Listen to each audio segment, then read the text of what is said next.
Hello and welcome to JK civil services. मैं हूं तासीर सर, आपका बायोलॉजी टीचर।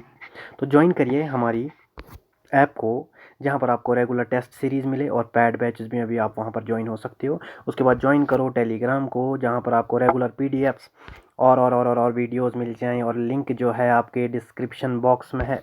बहुत सारे बच्चों की क्वारीज आती है, सर पीडीएफ्स नहीं मिलती, तो डिस्क्रिप्शन बॉक्स में आपको ये सब कुछ मिल जाएगा।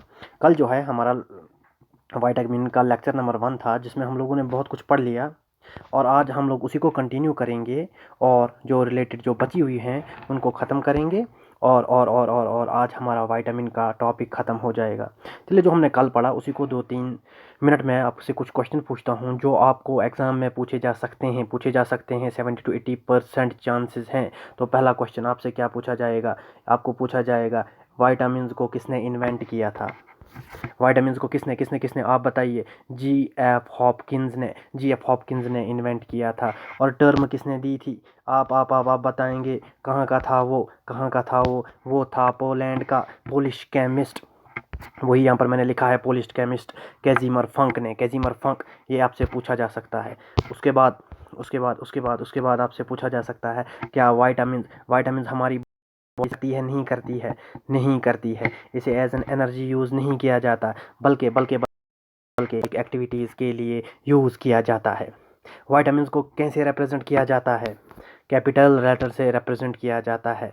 कौन सी चीज़ है, कौन सी डाइट है जिसमें कैलोरीज नहीं होती? तो आप लिखेंगे कैलोरीज जो हैं वाइटामिन्स में नहीं होती। कौन सी चीज़ है, कौन सी डाइट है जिसको जिसको जिसको बहुत ही स्मॉलर क्वांटिटीज़ या ट्रेस एलिमेंट, ट्रेस अमाउंट्स में ज़रूरत होती है हमारी बॉडी को? तो वाइटामिन आप लिखेंगे। उसके बाद आपसे ये पूछा जा सकता है के S2 वाटर सॉल्यूबल वाइटामिन कौन सी हैं? आप क्या लिखेंगे? बूढ़ा चाचा आप लिखेंगे। बी और सी, विटामिन बी और सी। बी सी कितनी वाइटामिन हैं? तो 9 वाइटामिन है, ये आप याद रखेंगे। उसके बाद आपसे ये पूछा जा सकता है, फैट सॉल्युबल प्रोटीन्स कौन कौन सी हैं? आप याद रखेंगे। आदिलदार एक कुत्ता, ये ट्रिक आप याद रखेंगे। ADE के आदिलदार एक कुत्ता। और दोस्तों, ये ट्रिक जो है सोच समझ कर बनाई गई है, क्योंकि आपके सर को पिछले साल एक लड़के के साथ लड़ाई हुई थी जिसका नाम भी आदिल था। तो आदिलदार कुत्ता है, आदिलदार एक कुत्ता है। चलिए, इससे आगे हम लोग चलते हैं। फनी था, मजाक था, सीरियसली नहीं लेना। प्रिकर्सर ऑफ प्रोटीन कौन सा फैट सॉल्युबल, कौन सा वाटर सॉल्युबल वाइटामिन जो है, कौन सी वाटर सॉल्युबल वाइटामिन जो एक्ट करती है प्रिकर्सर ऑफ प्रोटीन? आप बी लिखेंगे, सी नहीं लिखेंगे।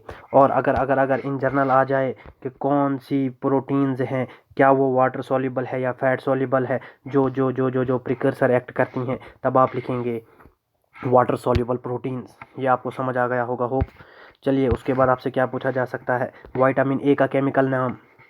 रेटिनोल पूछा जा सकता है, किसने किसने डिस्कवर किया था, किसने इन्वेंट किया था? MC कॉलन ने डिस्कवर या इन्वेंट किया था। इसका मेन काम क्या है? Visual pigment. आप ए से आँख याद रखेंगे। ए मीन्स आँख। हर एक चीज़ इसमें ए जो है आँख के रिलेटेड है, यानी अगर इसकी कमी हो जाए आँखों में इफेक्ट पड़ता है।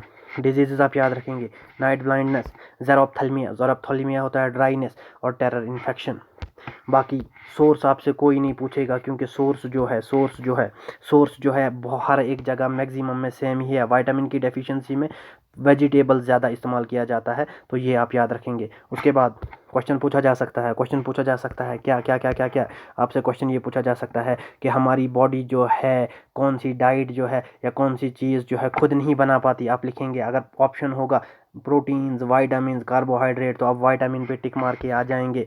और अगर ये लिखा होगा कि हमारी बॉडी कौन सी वाइटामिन की सिंथेसिस करती हैं, आप लिखेंगे डी को किसने दिया था? MC कॉलन ने। डी की डेफिशिएंसी से कौन सी डिजीज़ हो जाती है?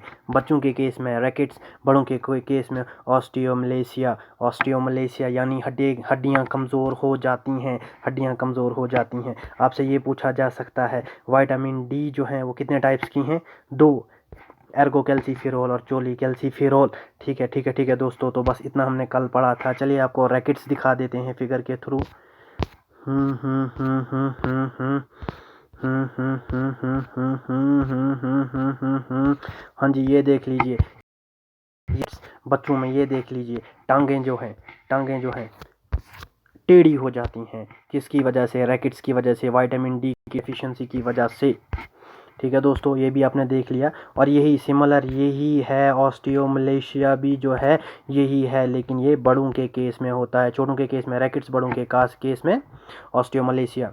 चलिए अब हम अपना यहाँ से आगे स्टार्ट करते हैं जो हमारा बचा हुआ है, और आज हमारा स्टार्ट करते हैं ADE के आदिल डार एक कुत्ता, उसी में से हम लोग स्टार्ट करते हैं। 1 मिनट। तो हम लोग स्टार्ट करते हैं विटामिन ए।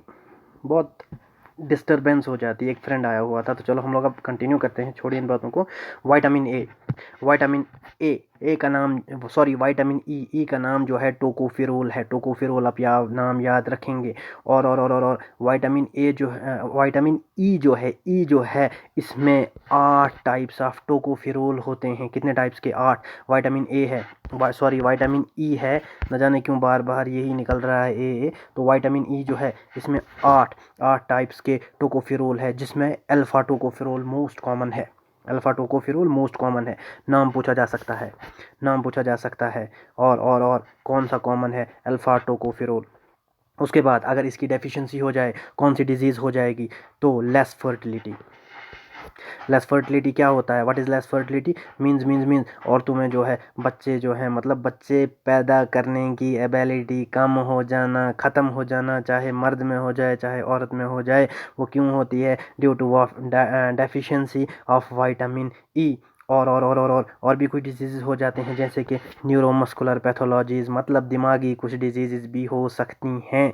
लेकिन मेन क्या है? लेस फर्टिलिटी आप याद रखेंगे। और सोर्सेज जो हैं वही वेजिटेबल, हर एक जगह पे कॉमन है विटामिन के केस में। और बटर, मिल्क और वीट, आप कुछ भी खाओ तो इससे डेफिशिएंसी जो है ख़त्म हो जाती है। ADE के लास्ट वाला पोर्शन, आदिल डार एक कुत्ता। अब कुत्ते को हम लोग देखेंगे। कुत्ता जो है के जो है विटामिन के जो है, के बहुत सारी बुक्स में आपको मिलेगा सिर्फ फाइलोक्विनोन। लेकिन विटामिन के अंदर 2 टाइप्स आ जाती हैं, फाइलोक्विनोन और मीनाक्विनोन। ये क्या हो गया? मीनाक्विनोन। होप ये भी आपको समझ आ गया होगा। तो क्या हो गया इसको? हाँ, तो चलो, फाइलोक्विनोन जो है इसकी सिंथेसिस हो जाती है कहाँ पर? कोलोन के अंदर। जिनको कोलोन के बारे में नहीं पता, कोलोन हम लोग लार्ज इंटेस्टाइन को कहते हैं, और कोलोन के अंदर कौन करता है इसकी सिंथेसिस? बैक्टीरिया। ये भी आप याद रखेंगे। विटामिन के का केमिकल नाम फाइलोक्विनोन, इस जिसे हम लोग K1 भी कहते हैं। इसकी सिंथेसिस होती है लार्ज इंटेस्टाइन, जिसे हम लोग कोलोन कहते हैं। और दूसरा आ गया मीनाक्विनोन आप सिर्फ नाम याद रखेंगे। तो विटामिन के की 2 टाइप्स होती हैं, फाइलोक्विनोन, मीनाक्विनोन के बारे में उतना ज़्यादा जानने की ज़रूरत नहीं है। और यहाँ पर मैंने थोड़ा ये लिखा है, ये मैंने ऑलरेडी बता दिया है। डी और के विटामिन की सिंथेसिस जो है हमारी बॉडी के अंदर होती है, एक्सेप्शन है और ये पूछा जा सकता है। अब हम लोग बात करेंगे विटामिन के का काम क्या होता है। ये जो है ब्लड क्लॉटिंग फैक्टर्स बनाता है। ब्लड क्लॉटिंग फैक्टर मतलब फैक्टर्स प्रोटीन्स होती हैं। फैक्टर्स आर प्रोटीन्स, मतलब ये जो है ब्लड क्लॉटिंग प्रोटीन्स बनाती है। और अगर इसकी डेफिशिएंसी हो जाए, नॉन क्लॉटिंग ऑफ ब्लड, तो खून जो है जमता नहीं है। यही तो इसकी डिजीज़ है। याद रखेंगे आप लोग, विटामिन के ब्लड रिलेटेड है। मतलब अगर इसकी डेफिशिएंसी हो जाए तो ब्लड जो है क्लॉट नहीं होता। क्लॉट का मतलब ये है, ये मान लीजिए, रुकिए, ये मान लीजिए हमारी बॉडी की आउटर सरफेस है, किसी ने हमको काट दिया या कट लग गया, ब्लीडिंग लगी होने, तो अगर विटामिन के की डेफिशिएंसी होगी तो ब्लीडिंग जो है बंद नहीं होगी। उसी को हम लोग कहते हैं नॉन क्लॉटिंग ऑफ ब्लड। और जो क्लॉटिंग प्रोटीन है ना, ये जो मैंने लिखा है ब्लड क्लॉटिंग फैक्टर, ये है फिब्रोजन,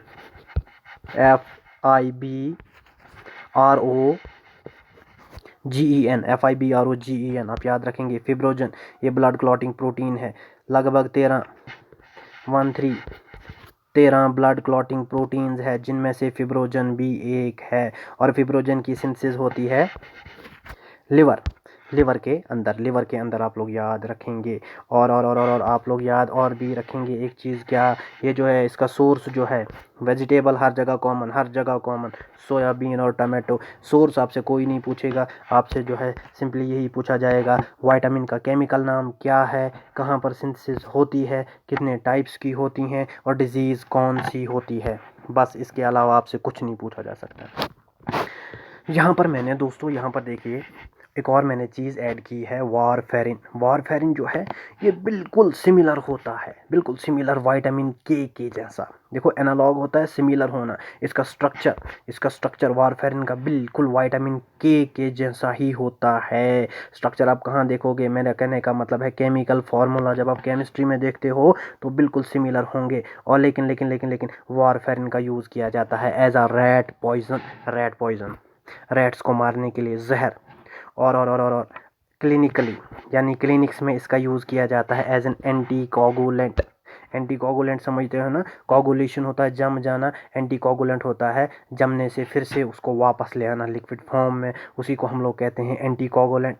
इसी के साथ हमारा आदिल डार एक कुत्ता जो है ख़त्म हो गया, ये ट्रिक ख़त्म हो गई। अब हम लोग पढ़ेंगे फैट सॉल्युबल प्रोटीन्स। बुढ़ा चाचा BC, बुढ़ा चाचा ये 9 है, 9 क्यों है लिखा है BC, लेकिन जब आप बी को देखोगे अंदर से एक एक खोल कर पढ़ोगे तो इसमें 8 आ जाती हैं, B1 B2 B3 और उसके बाद एक और हम लोग सी को भी, विटामिन सी को ऐड करेंगे तो ये 9 बन जाती हैं। अब हम लोग इन्हीं को पढ़ेंगे और देखेंगे इनकी डेफिशिएंसी से कौन कौन सी डिजीज़ हो जाती हैं। तो पहले हम लोग स्टार्ट करते हैं बी को ही, तो चलिए बी बुड्ढे को हम लोग देखते हैं। तो B1 का केमिकल नेम थाइएमीन, याद रखेंगे आप लोग थाइएमीन। तो थाइएमीन जो है इसकी एक्टिव फॉर्म कौन सी है, TPP आप याद रखेंगे, वही मैंने यहाँ पर लिखा है। चलिए जूम करते हैं, TPP थाइएमीन पायरोफॉस्फेट, थाइएमीन एक्टिव होता है किस फॉर्म में, थाइएमीन पायरोफॉस्फेट। और अगर हम लोग इसका केमिकल स्ट्रक्चर देखते हैं ना केमिस्ट्री में, तो ये बना होता है थायोजोन रिंग से। थायोजोन रिंग अब आप स्ट्रक्चर देख सकते हो गूगल पे या कहीं और बुक पे देख सकते हो, कितना कॉम्प्लेक्स है वो आपसे नहीं पूछेंगे, तो ये मैं बहुत हायर बोल रहा हूँ। अगर पूछ भी लिया तो यही पूछ सकते हैं B1 जो है ये किससे बना होता है, इसके बीच में थायोजोन रिंग होता है। और B1 की एक्टिव फॉर्म कौन सी है, थाइएमीन याद रखेंगे आप लोग, थाइएमीन पायरोफॉस्फेट। अब हम लोग बात करेंगे अब डिजीज़ कैसे होगी, डिजीज़ किस तरह से होगी। देखिए क्या होता है ना, जो चाइना या जो बाहर वाली जो कंट्रीज़ हैं ना, जो वेल डेवलप्ड कंट्रीज़ हैं, ये क्या करती हैं, ये जो हैं पॉलिश्ड राइस, इन्होंने तो अब ये पॉलिश्ड राइस बनाना शुरू किया है, वो प्लास्टिक टाइप का राइस, पॉलिश्ड राइस। तो उसकी वजह से इस विटामिन की यानी कि थाइएमीन की कमी हो जाती है, और जब वो कमी हो जाए तो एक डिज़ीज़ हो जाएगी बेरी। आप लोग याद रखेंगे B1 थाइएमीन की डेफिशिएंसी से कौन सी डिज़ीज़ होती है, बेरी डिज़ीज़ हो जाती है। और बेरी डिज़ीज़ भी 2 टाइप्स की होती है, 2 टाइप्स की, एक तो वेट बेरी और दूसरा ड्राई बेरी। वेट बेरी जो होता है, ये वाला वेट बेरी जो है इसका इफेक्ट पड़ता है डायरेक्ट हार्ट पर इफेक्ट पड़ता है। और सर्कुलेटरी सिस्टम पर इफेक्ट पड़ता है, सांस लेने में प्रॉब्लम हो जाती है, बहुत सारी प्रॉब्लम्स हो जाती है। हार्ट जो है अच्छे से पंप नहीं कर पाता, किसकी वजह से, वेट बेरी की वजह से। और अगर हम लोग देखें ड्राई बेरी तो ये तो सीधे ही दिमाग पर ही असर डाल देता है, डैमेज करता है नर्व्स को, वही मैंने लिखा है डैमेज करता है नर्व्स को। आपकी जो मसल्स होती है उनकी स्ट्रेंथ, उनकी ताकत, उनकी कुव्वत बिल्कुल ख़त्म हो जाती है। और अगर इसका इलाज ना किया जाए तो पैरालिसिस, बंदे की बॉडी पैरालाइज हो जाती है, जिसे वो लकवा के क्या कहते हैं उर्दू में, वो मार जाना, लकवा मार जाता है, इंसान को लग जाती है। देखिए यहाँ पर वही मैंने लिखा है। और अगर फिर भी पैरालिसिस के बाद भी ट्रीटमेंट ना किया जाए तो फाइनल स्टेज क्या है, डेथ है, इंसान जो है मर जाएगा। और सोर्स आप वही वेजिटेबल याद रखेंगे, हर एक में कॉमन, चिल्लीज़। उसके बाद लिवर ऑयल या ग्राउंडनट खाइए, उससे भी आपकी डेफिशिएंसी ये दूर हो जाएगी। अब हम चलते हैं अपने दूसरे प्रोटीन की तरफ। तो हमारी जो दूसरी प्रोटीन है वो है B2।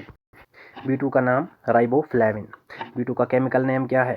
B2 का केमिकल नेम जो है वो राइबोफ्लेविन है। और अगर इसकी डेफिशिएंसी हो जाए तो डिजीजेस हो जाती हैं, like cracking of skin. Cracking of skin, skin का फट जाना है ना, वो स्किन फट जाती है, पैरों के नीचे स्किन फट जाती है, हाथों के नीचे। दूसरा साइड इफ़ेक्ट, रेडिश आइज, आँखें आँखें लाल हो जाती हैं। टंग क्रैकिंग, ज़बान क्रैक हो जाती है। क्रैकिंग वही फट जाना, ज़बान में वो लकीरें जैसी पड़ जाती हैं, फट जाती हैं। और अगर इसे ठीक करना है तो आप क्या खाएंगे? हर जगह जो मैं कॉमन बोल रहा हूँ, हर जगह में जो मैं आपको कॉमन सी चीज़ बोल रहा हूँ, ग्रीन वेजिटेबल आप लोग खाएंगे। मिल्क या लिवर ऑयल है, ये मैंने लिखने का मतलब है लिवर ऑयल या लिवर भी कह सकते हो आप, लिवर भी खा सकते हो बेडू शेडू का, उसमें भी राइबोफ्लेविन, उससे भी आपको मिल जाएगा और आपकी B2 की डेफिशिएंसी ठीक हो जाएगी। अब हम लोग B3 की बात करेंगे। B3 का नाम नियासिन है या निकोटिन एमाइड भी कहते हैं, निकोटिन एमाइड भी कहते हैं। इसकी डेफिशिएंसी हो जाए तो वाइटनिंग ऑफ हेयर, बाल सफ़ेद हो जाना। मेंटल रिटार्डनेस, मेंटल स्टूपिडिटी मतलब दिमाग जो है वेल डेवलप नहीं हो पाता, दिमाग जल्दी थक जाता है। और इसमें पेलिग्रा भी हो जाता है। पेलिग्रा जो है मेनली, असल में पेलिग्रा जो है B5 में ज़्यादा होता है, ज़्यादा सेवियर, बहुत ज़्यादा सख्त जो है इस B5 में हो जाता है, लेकिन B3 में भी होता है। लेकिन आप याद रखेंगे इसमें B5 में, आप ज़्यादा याद रखेंगे, ज़्यादा केसेस में B5 में ही होता है। अब पेलिग्रा होता क्या है? और पेलिग्रा को हम लोग D4 सिंड्रोम भी कहते हैं। पेलिग्रा होता है आपकी जो बॉडी होती है ना, उसके ऊपर जो स्किन होती है उसमें रेडनेस पड़ जाती है, स्वेलिंग, सूज जाती है, और भी बहुत सारे साइड इफ़ेक्ट्स हो जाते हैं। और ये आ गया सन, जब आप बाहर जाओगे धूप में, अल्ट्रावायलेंट रेडिएशन से वो ज़्यादा ही हो जाएगा। पेलिग्रा को 4D सिंड्रोम, 4D सिंड्रोम क्यों कहते हैं? 4D सिंड्रोम इसलिए कहते हैं क्योंकि ये 4 स्टेजेस में होता है, 4 डिजीज़ इससे लग जाती है। पहली डिजीज़ लग जाएगी डर्मेटिटिस। डर्मेटिटिस जानते हो ना, ये जो है जर्नल टर्म है स्किन इन्फ्लेशन के लिए। स्किन इन्फ्लेशन जर्नल टर्म मतलब डर्मेटिटिस जो है स्किन का इन्फ्लेशन हो जाना। कुछ बच्चों को ये भी कन्फ्यूजन होती है कि इन्फ्लेशन जो है सिर्फ क्या होता है, जलन होना, सिर्फ इतना होता है। लेकिन इन्फ्लेशन में बहुत सारी चीज़ें आ जाती हैं। इन्फ्लेशन में आपकी स्किन जो है ड्राई हो जाएगी, आपकी स्किन जो है स्वेल करेगी, सूज जाएगी, रेड कलर की हो जाएगी, बहुत सारी प्रॉब्लम्स हो जाती है। वही जो है स्वेलिंग, उसी को हम लोग इन्फ्लेशन कहते हैं। तो आप याद रखेंगे पहली स्टेज क्या है? पहली स्टेज आ जाती है डर्मेटिटिस। डर्मेटिटिस। दूसरी स्टेज में डायरिया लग जाएगा। डायरिया क्या होता है? जुलाब लग जाना, लूज वाटरी स्टूल फ्रिक्वेंटली, यानी कि बार बार आ जाना, आपको बार बार वो जो है जुलाब आ जाएंगे, वो भी पानी जैसा वो चलता है ना, उस फॉर्म में होता है। और अगर फिर भी आपने ट्रीट ना किया तो तीसरी डिजीज़ भी लग जाएगी जिसका नाम डिमेंटिया है। अब डिमेंटिया जो है बहुत सारे बच्चों को कन्फ्यूजन होती है, ये होता क्या है? 1 मिनट, अजान दे रहे हैं। तो चलिए अज़ान दे रहे थे इसलिए मुझे वीडियो को पॉज़ करना पड़ा। तो हम कहाँ पहुँचे थे, ये हमने यहाँ पढ़ लिया। तो हम लोग पेलिग्रा पढ़ रहे थे। पेलिग्रा में हमने डर्मेटिटिस पढ़ लिया। डर्मेटिटिस क्या होता है? Inflation of skin. और इन्फ्लेशन जो है सिर्फ सूजन नहीं होती, सूजन भी, स्किन में ड्राइनेस भी और रेडनेस भी पड़ जाना, इन 3 चीज़ों को मिलाकर हम लोग इन्फ्लेशन बोलते हैं। उसके बाद डायरिया, जुलाब लग जाना। उसके बाद डिमेंटिया, 3rd स्टेज। अगर ट्रीट ना किया तो 3rd स्टेज डिमेंटिया हो जाएगा। डिमेंटिया आप सीधे मोटे लफ्ज़ों में याद रखोगे, ये ब्रेन की डिजीज़ होती हैं। ब्रेन की डिजीज़, इसमें बहुत सारी चीज़ें आ जाती हैं, जैसे कि मेमोरी लॉस हो जाना। वही मैंने लिख लिया, मेमोरी लॉस। एक तो हो जाता है मेमोरी लॉस। दूसरी नंबर बात, जो जजमेंट की एबिलिटी होती है, किसी चीज़ को जज करना, वो कैसा है, वो सब्ज़ी कैसी है, कोई भी चीज़ जजमेंट के रिलेटेड, वो भी इंसान लॉस कर लेता है, वो भी नहीं कर पाता। किसकी वजह से? डिमेंटिया की वजह से। और अगर फिर भी इलाज ना किया जाए, कुछ लोग कहते हैं ना चल रहा है तो चलने दें, तो फाइनली डेथ भी हो सकती है। इसीलिए हम लोग इसको 4D सिंड्रोम, पेलिग्रा का नाम, दूसरा नाम 4D सिंड्रोम है, क्योंकि इसमें 4 D आ जाते हैं। डी, डर्मेटिटिस, डायरिया, डिमेंटिया, और अगर ठीक ना करे तो डेथ भी हो सकती है। उसके बाद हम लोग बात करेंगे सोर्स क्या है इसका। सोर्स की बात करूँ तो हर एक चीज़ वही कॉमन है, प्लस वेजिटेबल भी आप लोग खाएंगे, ठीक हो जाएगा। उसके बाद अब हम लोग चलते हैं B5। B5 का नाम जो है pantothenic acid, PANTOTHENIC, pantothenic acid. और इससे पेलिग्रा हो जाता है अगर ठीक ना किया जाए तो। फ़र्क क्या है, फ़र्क क्या है किस किस में, B3 और B5 के पेलिग्रा में? B3 में थोड़ा कम होता है, लेकिन जब सेवियर हो जाए ना, वो डेथ तक नौबत आ जाए, तो वो पेलिग्रा जो है B5 में आ जाता है। चलिए मैं आपको इसको भी दिखा देता हूँ फिगर के थ्रू, पेलिग्रा क्या होता है।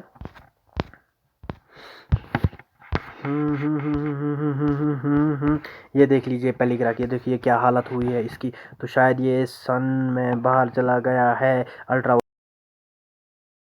वायलेट। देख लीजिए, ये देख लीजिए इसकी स्किन की क्या हालत हुई है। इसी को हम लोग पेलिग्रा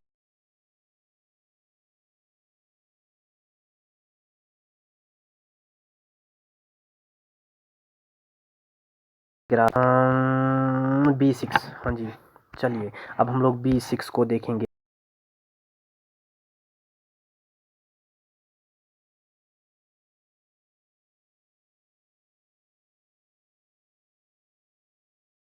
तो एनीमिया, एनीमिया जानते हो ना? एनीमिया मीन्स खून की कमी, खून की कमी हो जाना, और स्किन डिजीजेज हो जाती हैं। और सोर्स की बात करूं, वही वेजिटेबल खाया करो, ग्रेन्स दालें खाया करो, मीट प्रोटीन हर एक चीज़ लिया करो, आप ठीक हो जाओगे। अब हम लोग बात करेंगे विटामिन B7 के बारे में। विटामिन B7 के बारे में बात करते हैं तो अगर इसकी डेफिशिएंसी हो जाए तो क्या हो जाता है?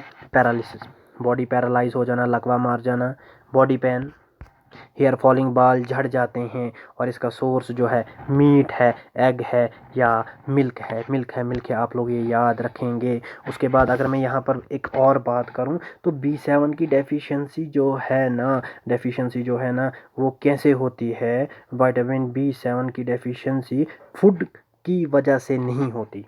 पहले तो आप ये बात याद रखेंगे कि फूड की वजह से नहीं होती। जैसे बाकी वाइटामिन जो है ना, कोई आपने सब्जी नहीं खाई या कुछ नहीं खाया तो B1 हो सकता है, B2 या कोई भी वाइटामिन की डिजीज़ हो सकती है। लेकिन B7 की डिजीज़ जो है आपको खाने की वजह से नहीं होती, कि मतलब आपने ये चीज़ नहीं खाया तो B7 जो है आपकी कमी हो गई, ऐसा नहीं होता। इसकी कमी कब हो जाती है? जब आपका इंटेस्टाइन जो है इसे एब्जॉर्ब नहीं कर पाता। जैसे मैंने एडाविन लिखा है। एडाविन जो है एक प्रोटीन होती है, जो एग जो होता है ना, एग के जो जर्दी के बाहर येलो कलर के बाहर वाला जो पानी होता है, वो जो होता है उसमें एडाविन की एक प्रोटीन होती है। वो जो है वो क्या करती है, और ये एडाविन की प्रोटीन और भी बहुत सारी चीज़ों में होती है, ये प्रिवेंट करती है एब्जॉर्प्शन किसकी? B7 की, इंटेस्टाइन में। जिसकी वजह से क्या हो जाता है? इसकी डेफिशिएंसी हो जाती है। इसका मतलब बायोटिन हर एक खाने में प्रेजेंट होता है, लेकिन एडाविन की वजह से, एडाविन ग्लाइकोप्रोटीन की वजह से हमारी बॉडी इसे ऑब्टेन नहीं कर पाती। और एडाविन को सेक्रेट कौन करता है? एडाविन को सेक्रेट एक बैक्टीरिया भी करता है। एज़ यूजुअल ये तो अंडों में पाई जाती है, एग्स में, लेकिन ये जो है इसे सेक्रेट करता है स्ट्रेप्टोमाइस्टिस एडिविनी। ये देख लीजिए, स्ट्रेप्टोमाइस्टिस एडिविनी एक बैक्टीरिया है जो इसकी सेक्रेशन करता है। इसलिए आपसे पूछा नहीं जाएगा, आपसे यही पूछा जाएगा के B7 का नाम बायोटिन है। और इसकी डेफिशिएंसी किससे नहीं, मतलब इसकी डेफिशिएंसी फूड से नहीं होती। बस यही आप लोग याद रखेंगे। उसके बाद हम लोग और एक बात करते हैं B11 की। B11 का केमिकल नाम आप बोलिए, लिखा हुआ है फॉलिक एसिड। और ये बनता है टेरिन रिंग से, PTERIN, टेरिन रिंग। पी साइलेंट रहता है, क्यों प्रोनाउंसिएशन बहुत ज़रूरी है। टेरिन आप लोग याद रखेंगे, पटेरिन नहीं पढ़ेंगे, टेरिन पढ़ेंगे। जैसे निमोनिया में P साइलेंट, वैसे ही यहाँ पर भी P साइलेंट। वहाँ पर आप निमोनिया को पुनोमोना नहीं पढ़ सकते, यहाँ पर आप टेरिन को पटेरिन नहीं के पढ़ सकते, आप लोग टेरिन ही पढ़ेंगे। उसके बाद बायोलॉजिकल, आगे मैंने क्या लिखा है? Biologically active form of B11। Folic acid जो है इसकी एक्टिव फार्म कौन सी है? कहाँ पर ये, किस फार्म में ये अपना एक्शन करता है? THF की फार्म में, टेट्राहाइड्रोफॉलिक एसिड। ठीक है दोस्तों, क्या हो गया? टेट्राहाइड्रोफॉलिक एसिड। यहाँ पर टेट्राहाइड्रोफॉलिक एसिड।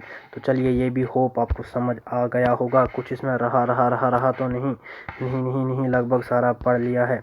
अब जो बची हुई हैं B11 मैंने ऊपर शायद पढ़ा लिया, हाँ, B11 पढ़ा लिया। अगर इसकी डेफिशिएंसी हो जाए तो डिजीज़ हो जाती है एनीमिया। यहाँ पर देख लीजिए, एनीमिया है, लेकिन स्पेशल कौन सा एनीमिया है? Megaloblastic anaemia. मेगालोब्लास्टिक एनीमिया आप इतना याद रखेंगे कि हमारे जो सेल्स हैं वो डीएनए नहीं बना पाते मेगालोब्लास्टिक एनीमिया में। ठीक है दोस्तों, प्लस डाइसेंट्री हो जाती है। चलिए थोड़ा इसको एक्सप्लेन करते हैं, जिनको ये उतना ज़्यादा समझना नहीं है, सिर्फ मोटे लफ्ज़ों में याद रखना है मेगालोब्लास्टिक एनीमिया, वो इतना याद रखेंगे। इसमें क्या होता है, हमारे बॉडी के अंदर जो सेल्स होते हैं वो डीएनए नहीं बना पाते। और जिनको और डेप्थ में पढ़ना है तो हमारा डीएनए जो है, हमारा डीएनए इस तरह का होता है। और उसके बाद इसके अंदर जो है इस तरह से होती है क्या क्या, प्यूरिन्स और पायरामिडीन्स। वही मैंने लिखा है प्यूरिन्स में आता है एडिनिन और गियानिन। ADNINE एडेनिन और GUANINE गियानिन। प्यूरिन्स में आता है एडिनिन गियानिन और पायरामिडीन्स में आता है साइटोसिन और thymine. CYTOCINE cytosine plus THYAMINE thymine आ जाता है। तो यहाँ पर क्या हो जाएगा, जब B11 की डेफिशिएंसी हो जाए तो प्यूरिन्स और थायमीन्स जो है इसकी सिंथेसिस नहीं होती। तो अगर उसकी सिंथेसिस नहीं होगी तो डीएनए नहीं बनेगा। क्योंकि डीएनए जो है बेसिकली जब आप इसको माइक्रोस्कोप में देखोगे, जब आप इसको स्टडी करोगे, आपको पता चलेगा डीएनए जो है अंदर से बना ही होता है प्यूरिन्स और पायरामिडीन्स का। तो इन जनरल प्यूरिन पायरामिडीन जो है, प्यूरिन नहीं बने, एडिनिन गियानिन नहीं बना, थायमीन नहीं बना, तो इसका मतलब डीएनए भी नहीं बना। तो सिंपल सी बात है, B11 की डेफिशिएंसी से डीएनए नहीं बनता, उसी को हम लोग मेलानोब्लास्टिक एनीमिया कहते हैं। तो होप यहाँ पर आपको समझ आ गया होगा। प्लस डाइसेंट्री भी हो जाती है। और सोर्स आप याद रखें ना रखें कोई फ़र्क नहीं पड़ता, पल्स, लिवर और एग्स। उसके बाद अब हम लोग चलते हैं नई प्रोटीन की तरफ, B12 जो है, B12 की बात करते हैं हम लोग। तो इसका केमिकल नेम सायानोबैलामिन है। सायानोबैलामिन, बहुत सारी बुक में आपको ये वाला नाम मिलेगा। कौन सा नाम? कोबैलामिन। दोनों नाम आप याद रखेंगे, सायानोबैलामिन और कोबैलोमेनामिन। ये जो होता है ये 2 कंपाउंड से बना हुआ होता है। Cyanocobalamin is made up of 2 compounds, एक तो कॉरन रिंग सिस्टम और दूसरा 5,6 डाइमिथाइल बेंजीमिडाजोल राइबोन्यूक्लियोटाइड। ये आप याद रहे ना रहे कोई फ़र्क नहीं पड़ता, आपसे नहीं पूछा जाएगा, लेकिन मेरा काम कहना है इसलिए मैंने ये बता दिया। 2 कंपोनेंट से बना हुआ होता है B12, कॉरन रिंग सिस्टम और 5,6 डाइमिथाइल बेंजीमिडाजोल राइबोन्यूक्लियोटाइड। और इसकी डेफिशिएंसी से क्या हो जाएगा? डेफिशिएंसी से एनीमिया हो जाएगा।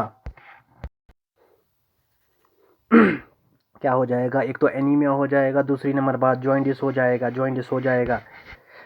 जाएगा और टेरियोल ग्लूटामिक हो जाएगा। ये आपके लिए होमवर्क है, ये आप खुद देखेंगे इंटरनेट पे और लिखेंगे टेरियोल ग्लूटामिक क्या होता है। टेरियोल ग्लूटामिक जो है ना, वो B9 का केमिकल नेम भी है। तो चलिए आप यहाँ पर इसको भूल जाइए, इसको आप कैंसिल कर देना ताकि आपको कन्फ्यूजन ना हो। हम लोग सिर्फ ये याद रखेंगे, डिजीज़ भी होती है लेकिन आप सिर्फ इतना याद रखेंगे B9 का केमिकल नेम है टेरियोल ग्लूटामिक। तो चलिए जॉइंटिस के बारे में थोड़ा जान लेते हैं। जॉइंटिस जो होता है ये ज़्यादातर नए पैदा हुए बच्चों में होता है, न्यूली बॉर्न बेबीज़ में होता है। उसके बाद जॉइंटिस को आप पहचानोगे कैसे? उस बच्चे को जॉइंटिस हुआ है, उस इंसान को जॉइंटिस हुआ है। तो एक तो जब आप आँखों की पुतलियों में देखोगे ना, जो वाइट कलर का होता है, ये जो है आप वाइट वाला पोर्शन यहाँ पर, इन 2 जगहों पर यहाँ पर येलोनेस होगी, उससे पता लग जाता है जॉइंटिस है। आपकी स्किन जो है सारी की सारी येलो कलर की हो जाएगी, उससे पता लग जाता है जॉइंटिस है। और जॉइंटिस बेसिकली होता क्यों है? क्योंकि जब लिवर में कोई इन्फेक्शन हो जाए, लिवर में कोई डिजीज़ हो जाए तो आरबीसीज़ की प्रोडक्शन नहीं हो पाती, इसकी वजह से जॉइंटिस हो जाता है। आप लोग ये बात भी याद रखेंगे। होप आपको ये भी क्लियर हो गया होगा। और पल्सेस, ये सब चीज़, लिवर, वेजिटेबल्स, एग्स, ये जो है सोर्स हैं, इनको खाने से ये डिज़ीज़ जो है ख़त्म हो जाएगी। चलिए उसके बाद हम लोग चलते हैं B9 की तरफ। B9 का केमिकल नेम टेरियोल ग्लूटामिक। इसकी डिजीज़ कौन सी है? एनीमिया ऑलरेडी डिस्कस्ड, डाइसेंट्री ये भी हो गया, और स्कर्वी। स्कर्वी जो है ये आप याद रखोगे, जितने भी स्कर्वी टीथ रिलेटेड डिजीज़ होती है। और स्कर्वी का आप एक और बात याद रखोगे, जितनी भी टीथ के रिलेटेड टूथ के रिलेटेड डिजीज़ होती हैं वो होती हैं विटामिन सी की वजह से, विटामिन सी की वजह से। तो यहाँ पर मैंने स्कर्वी तो लिखा है, ये एक मतलब एक जगह पे हो रही है, बी विटामिन बी की डेफिशिएंसी, B9 की वजह से स्कर्वी। अदरवाइज मैक्सिमम डिजीजेज दांतों की जो है वो विटामिन सी ही की वजह से होती है। अब स्कर्वी क्या होता है? स्कर्वी टूथ डिजीज जो हमारे दांतों के ऊपर जिससे दांत जुड़े होते हैं ना, जबड़ों के नीचे जो मीट जैसा होता है वो सूज जाता है, दांतों से ब्लीडिंग होने लगती है, उसी को हम लोग स्कर्वी कहते हैं। चलिए हम लोग इसको भी दिखा देता हूँ मैं आपको। वीडियो काफ़ी लंबी हो रही है लेकिन आज आपको ये कंप्लीट करके दे देना है। तो ये देख लीजिए स्कर्वी, ये है इसके दांत, ये देख लीजिए ब्लीडिंग कितनी हो रही है, कितनी।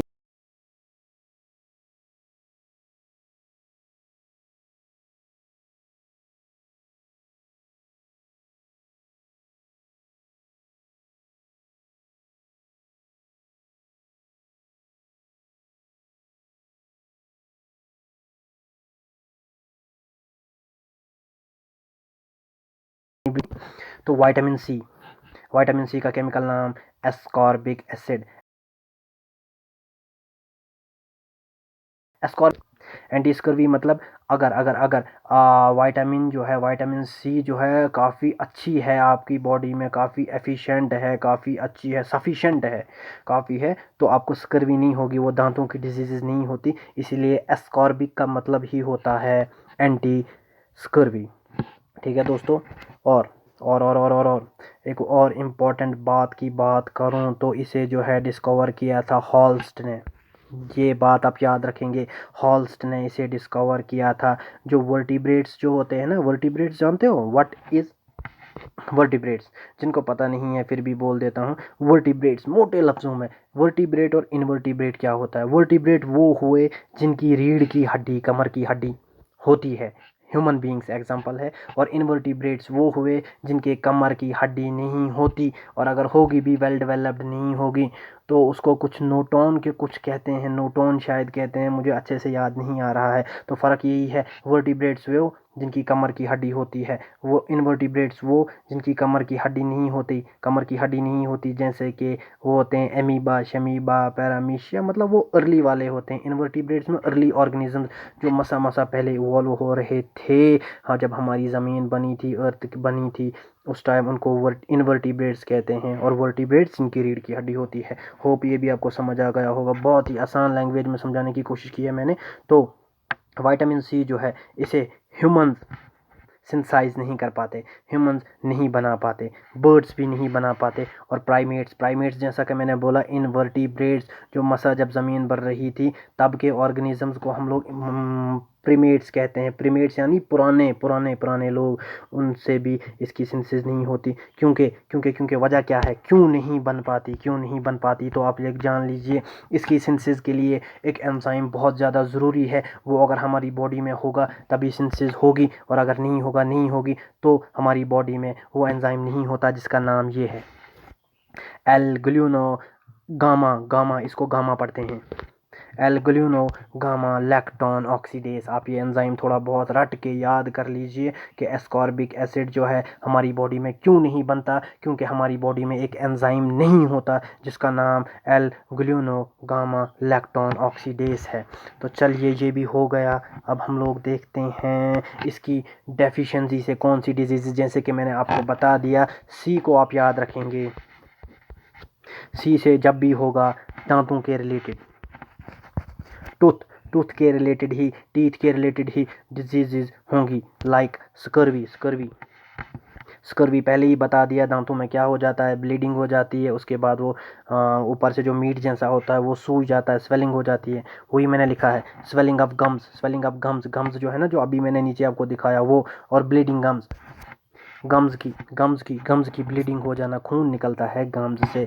और अगर इसकी डेफिशिएंसी को दूर करना है तो आप क्या खाएंगे? आप ज़्यादातर फ्रूट खाएंगे, और वो फ्रूट खाएंगे जिनमें सिट्रिक एसिड हो। सिट्रिक एसिड क्या होता है? ये एक एसिड होता है, और इसी से जो है डेफिशिएंसी दूर हो जाती है। सिट्रिक एसिड किस किस में प्रेजेंट है? लेमन, ऑरेंज, टोमेटो, चिलीज़ में, और भी सोर सब्सटेंस जितनी भी खट्टी चीज़ें होती है उनमें ये होता है। तो आप क्या खाएंगे? लेमन खाया करिए, उसकी शरबत पिया करिए ताकि आपके दांत करिए। टमाटो खाया करिए ताकि आपके दांत जो हैं फिट रहें। इसी के साथ अब हमारा लगभग ये कंप्लीट हो चुका है। कुछ इंपॉर्टेंट फैक्ट्स जो जानना बहुत ज़रूरी है। वाइटामिन क्या होता है? वाइटामिन को किसने डिस्कवर किया था? वाइटामिन क्या होता है? स्मॉलर क्वांटिटीज़ में हमारी बॉडी को इसकी ज़रूरत पड़ती है। वाइटामिन को किसने दिया था? पॉलिश साइंटिस्ट, पॉलिश यानी पोलैंड का था, कैसिमर फंक। उसके बाद डी और के पहले ही बता चुका हूँ, सिंथेसिस जो होती है हमारे बॉडी में हो जाती है, यही एक्सेप्शंस हैं। उसके बाद हम लोग देखेंगे विटामिन डी केवल एक ऐसी प्रोटीन है जो हार्मोन की तरह फंक्शन करती है, एक्ट करती है, ये भी पहले ही बताया जा चुका है। और यहाँ पर देखिए 2 डिजीज़, क्वाशियोरकर और मेरस्मस डिजीज़, ये 2 ऐसी डिजीज़ है ना, ये इनका मुझे बहुत ज़्यादा अफसोस होता है, क्योंकि ये उमूमन उन्हीं लोगों में होती है जो बेचारे गरीब बच्चे होते हैं, जिनको खाने के लिए कुछ नहीं होता, जिनको वो बैलेंस डाइट का तो मसला ही नहीं है, उनको तो खाने के लिए भी कुछ नहीं होता, ये उनमें पाई जाती हैं। यही मैंने लिखा है, चिल्ड्रंस में पाई जाती है ड्यू टू प्रोटीन डेफिशिएंसी की वजह से। तो चलिए क्वाशियोरकर के बारे में मैं थोड़ा बहुत आपको बता देता हूँ। क्वाशियोरकर जो है ये मेल न्यूट्रिशन डिजीज़ है। मेल न्यूट्रिशन यानी बच्चों को अच्छे से न्यूट्रिशन, जब अच्छे से खाना ना मिले तो क्या हो जाता है, उनकी इसकी न्यूट्रिशन की डेफिशिएंसी, खाने की डेफिशिएंसी हो जाती है, जिसकी वजह से क्वाशियोरकर डिजीज़ जो है हो जाती है। और इस डिजीज़ में क्या हो जाता है, मतलब कंप्लीट डाइट वो डाइट होती है जिसमें आपको हर एक चीज़, कार्बोहाइड्रेट, प्रोटीन, शोटीन, हर एक चीज़ मिल जाए। लेकिन अब उन बच्चों को खाना नहीं मिलता, तो प्रोटीन या कंप्लीट डाइट मिलने की बात तो अलग सी बात है। इसी के रिलेटेड दूसरी डिजीज़ मेरस्मस डिजीज़ भी सिमिलर ही है, क्वाशियोरकर डिजीज़ के जैसी ही है, लेकिन ये ज़्यादा सेवियर होती है। जब मान लीजिए क्वाशियोरकर मतलब इनिशियल स्टेज में थोड़ी बहुत मल्टी न्यूट्रिशन, लेकिन जब बहुत ज़्यादा मल्टी न्यूट्रिशन हो जाए और भी ठीक ना किया जाए, फाइनली बच्चे की डेथ भी हो सकती है। उसी को हम लोग मेरस्मस डिजीज़ कहते हैं। इसके सिम्टम्स क्या हैं? चलिए, सिम्टम्स दोनों के सिमिलर ही हैं। सिम्टम्स होता है मतलब ऐसी चीज़ें जिससे आपको पता लगे, ऐसे साइंस जिससे आपको पता लगे कि ये डिज़ीज़ उस बंदे में प्रेजेंट है, उसी को हम लोग सिम्टम्स कहते हैं। तो सिम्टम्स क्या क्या आ जाएगा? बच्चे का वेट जो है अंडरवेट होगा, वो उसका वज़न बहुत कम होगा। मतलब अगर 15 साल का बच्चा जो है कितना का होता है, अगर 50 केजी, फॉर एग्जांपल 50 केजी का होता है, तो वो 30 केजी का ही होगा। उसके बाद दूसरी नंबर बात, जैसे आप देख सकते हो, उसकी स्किन जो है ड्राई होगी, स्किन बिल्कुल ड्राई होगी। तीसरी नंबर बात, फैट का तो नाम ही नहीं होगा। फैट तो तभी बनेगा ना जब आप कार्बोहाइड्रेट वाली डाइट लोगे, तो उन बेचारों को खाने के लिए नहीं होता, पुअर लोगों को खाने के लिए नहीं होता। उसी वजह से इनकी फैट जो है सबक्यूटानस फैट, सब CUTANEOUS, स्पेलिंग भी बता देता हूँ, सबक्यूटनियस फैट नहीं होता। सबक्यूटनियस फैट होता है स्किन के अंदर वाला फैट। तो चलिए, और डेफिशिएंसी की बात करूँ, इन दोनों में कॉमन क्या हो जाता है? किस चीज़ की डेफिशिएंसी? या तो आयरन कम होगा, ये लिख लीजिए जिसने लिखना है, मैं तो अब नहीं लिखूंगा, आयरन या आयोडीन या जिंक या विटामिन ए। कभी कभार विटामिन ए की कमी की वजह से भी ये डेफिशिएंसी हो जाती है। तो इसी के साथ आज हमारा लेक्चर जो है कंप्लीट हो गया। अगर कुछ रह जाता है आप लोग कमेंट सेक्शन में लिखेंगे, और अगर किसी को कुछ भी नहीं पढ़ना, सिर्फ थोड़ी ही वो अपना ये 1 नंबर विटामिन का सिक्योर करना चाहते हैं, तो वो क्या करेंगे? वो इस टेबल को रट लेंगे, यहाँ से लेकर यहाँ तक पूरा विटामिन ए, उसके बाद उसका केमिकल नेम, और उससे डिजीज़ क्या हो जाती हैं। सोर्स आप छोड़ दीजिए, सोर्स आप एक ही याद रखेंगे, वेजिटेबल हर एक चीज़ में कॉमन होती है। तो आप ये टेबल रट लेंगे, इसी में से 100% क्वेश्चन, 70% चांसेस इस टेबल में से आ जाएगा। और उसके बाद ये भी आपसे पूछा जा सकता है कि फ़ैट सोल्यूबल या fat soluble water soluble proteins कौन कौन सी है, वो अलग करके आपको ज़रा देखना है। टर्म किसने दी थी, इन्वेंट किसने किया था, वही आपसे पूछा जा सकता है। ये मैंने पेलिग्रा बता दिया, स्कर्वी भी बता दिया, ये भी स्कर्वी है। ये रैकेट्स होता है, बच्चों की हड्डियाँ टेढ़ी हो जाना, ऑस्टियोमलेशिया। और ये मैंने क्यों रखा है, चलिए ये तो नहीं है आपके सिलेबस में, बता देता हूँ। जिनको वीडियो कट करनी है वो कट कर सकते हैं। देखिए ये जो है, ये मैंने डालना तो नहीं था, अब हो गया। तो चलिए ग्लूटेस मीडियस एक मसल होती है जिसमें इंजेक्शन लगाया जाता है। से हमारा जो बटक होता है ना, बटक BUTTOCK, जो ये वाला पोर्शन है, इसको हम लोग बटक कहते हैं। तो इंजेक्शन कहाँ पे हमने लगाना है, जो इंजेक्शन लगाना चाहते हैं, सीखना चाहते हैं, 4 हिस्से हम लोग बटक के करेंगे। जो ये ऊपर वाला पोर्शन होगा, इसमें इंजेक्शन लगाया जाता है, और बाकियों में नहीं। ये रिस्की, ये जो है ये वाला, ये सारा पोर्शन रिस्की होता है। क्यों क्यों क्यों क्यों क्यों अगर आपने यहाँ पर लगा लिया, यहाँ पर बहुत सारी ब्लड वीन्स होती हैं मसल में, इसलिए इंजेक्शन लगाया जाता है ताकि जो इंजेक्शन वीन्स में नहीं लगाना है, जो ब्लड में नहीं चला जाना चाहिए, उसको हम लोग मसल में लगाते हैं। तो यहाँ पर बहुत सारी वीन्स होती हैं, तो अगर ब्लड में चला जाए तो प्रॉब्लम हो जाएगी। इसलिए इसको ग्लूटियस मैक्सिमस कहते हैं, और इसमें इंजेक्शन नहीं लगाना होता। उसके बाद दूसरी चीज़, यहाँ पर भी नहीं लगाया जाता। क्यों, हमारे ब्रेन से एक नर्व आती है, स्केंटिक नर्व, शायद बनी होगी, हाँ, यहाँ पर स्केंटिक नर्व में अगर इंजेक्शन लग जाए तो टांग ही पैरालाइज हो जाती है। तो बंदा, अल्लाह ताला बचाए, लंगड़ा भी हो सकता है। तो यहाँ पर भी नहीं। तीसरी नंबर बात, यहाँ पर भी इंजेक्शन नहीं लगाया जाता है, क्योंकि यहाँ पर भी हड्डी होती है, कमर की हड्डी होती है, इस यहाँ पर भी नहीं लगाया जाता। तो that's why safer reason gluteus medius ही है, यहाँ पर। तो दोस्तों, आई होप आपको लेक्चर अच्छा लगा होगा, और जिसको टेलीग्राम पर जो है वीडियोस नहीं मिलती, वो मेरा टेलीग्राम चैनल ज्वाइन कर लें। कोई मुझे फ़ायदा नहीं होता, आप सब लोग जानते हो, टेलीग्राम से कोई किसी को फ़ायदा नहीं होता। आप ही सब लोगों के लिए मैंने चैनल बनाया है, जिनको PDFs नहीं मिलती, वो इस चैनल को ज्वाइन कर लीजिए। वही लोगो भी यही है, जहाँ पर आपको रेगुलर PDFs मिल जाया करेंगी। NCERT की कुछ PDFs अलग से भी हैं, जिनको एक्स्ट्रा पढ़ना होगा तो आप कमेंट सेक्शन में वो ज़रूर लिखेंगे मैंने विटामिन को कैसा पढ़ाया। तो ठीक है दोस्तों, एंड करता हूँ अब मैं इस लेक्चर को। Okay, bye.